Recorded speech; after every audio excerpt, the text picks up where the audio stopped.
জাতীয় সঙ্গীত বিতর্ক ও বর্তমান বাংলাদেশের বাস্তবতা। আসসালামু আলাইকুম। স্বাগতম ইনফো টিউব ইউটিউব চ্যানেলে। আপনাদের সর্বাঙ্গীন মঙ্গল কামনা করে শেয়ার করছি আজকের তথ্য। সঙ্গে আছি আমি মোসাম্মদ মুনিয়া ইসলাম। জাতীয় সঙ্গীতের উৎপত্তি ও স্বীকৃতি। বাউল গায়ক গগন হরকরার গান আমি কোথায় পাব তারেখি থেকে আমাদের জাতীয় সঙ্গীতের সুর ও সঙ্গীত অনুপ্রাণিত। ১৯০৫ সালের বঙ্গভঙ্গ আন্দোলনের পরিপ্রেক্ষিতে এই গানটি কবিগুরু রবীন্দ্রনাথ কর্তৃক রচিত হয়েছিল। ১৩ জানুয়ারি ১৯৭২ সালে স্বাধীন বাংলাদেশের মন্ত্রিসভার প্রথম আনুষ্ঠানিক বৈঠকে এ গানটির প্রথম ১০ লাইন গণপ্রজাতন্ত্রী বাংলাদেশ রাষ্ট্রের জাতীয় সঙ্গীত হিসেবে নির্বাচিত হয়।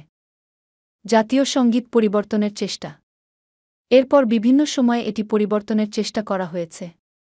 সৌভাগ্যজনকী হোক আর দুর্ভাগ্যজনকী হোক, স্বাধীনতার ৫২ বছর ধরে আমার সোনার বাংলা আমি তোমায় ভালোবাসি গানটি প্রথম ১০ লাইন জাতীয় সঙ্গীত হিসেবে টিকে আছে এবং আমাদের আবেগের অনেকখানি জুড়ে আছে।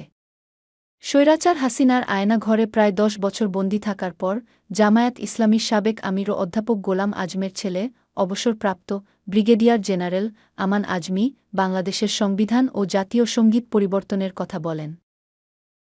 আমাদের জাতীয় সঙ্গীত আমি আপনাদের দৃষ্টি আকর্ষণ করতে চাই। ১৯০৫-এর বঙ্গভঙ্গ রদের জন্য এটা রবীন্দ্রনাথ লিখেছিল আমার সোনার বাংলা আমি তোমায় ভালোবাসি। এই জাতীয় সঙ্গীত দুই বাংলা এক করার জন্য জাতীয় সঙ্গীত। আমরা কি দুই বাংলা এক হতে চাচ্ছি? আমরা কি স্বাধীন বাংলাদেশ থাকতে চাই, না ভারতের পশ্চিমবঙ্গের অঙ্গীভূত রাজ্য হতে চাই ভারতের? আপনারা বলেন, আমরা স্বাধীন বাংলাদেশ চেয়েছি, স্বাধীন বাংলাদেশ থাকতে চাই। এই জাতীয় সঙ্গীত আমাদের স্বাধীন বাংলাদেশের অস্তিত্বের পরিপন্থী। আমি জোর দাবি জানাচ্ছি নতুন জাতীয় আমাদের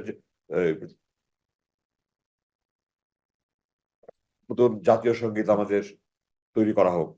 জাতীয় সঙ্গীত পরিবর্তনের পিছনে তার যুক্তি হল এটি বঙ্গভঙ্গ রোধ করার জন্য রচিত হয়েছিল। পূর্ব বাংলা ও পশ্চিম বাংলাকে পশ্চিমবঙ্গ এক রাখার জন্য রচিত হয়েছিল।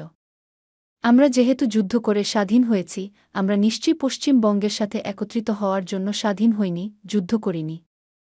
তাই এটির রচনার প্রেক্ষাপট বিবেচনা করলে এটি আমাদের স্বাধীনতার চেতনা ও সার্বভৌমত্বের পরিপন্থী।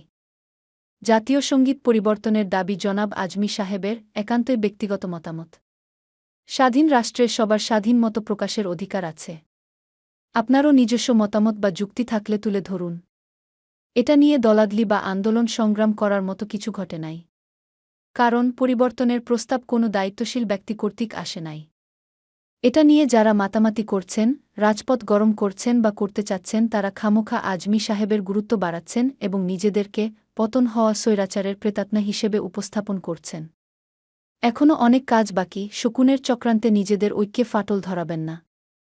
কাউকে আমার পতাকা খামচে ধরার সুযোগ করে দেবেন না। ভিডিওটি দেখার জন্য ধন্যবাদ। এরকম আরও ভিডিও পেতে আমাদের চ্যানেলটি সাবস্ক্রাইব করুন ও বেল বাটনটি অন করে রাখুন। ভিডিওটি লাইক দিয়ে শেয়ার করতে ভুলবেন না।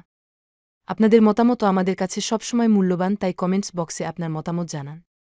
ভালো থাকবেন। আল্লাহ হাফেজ।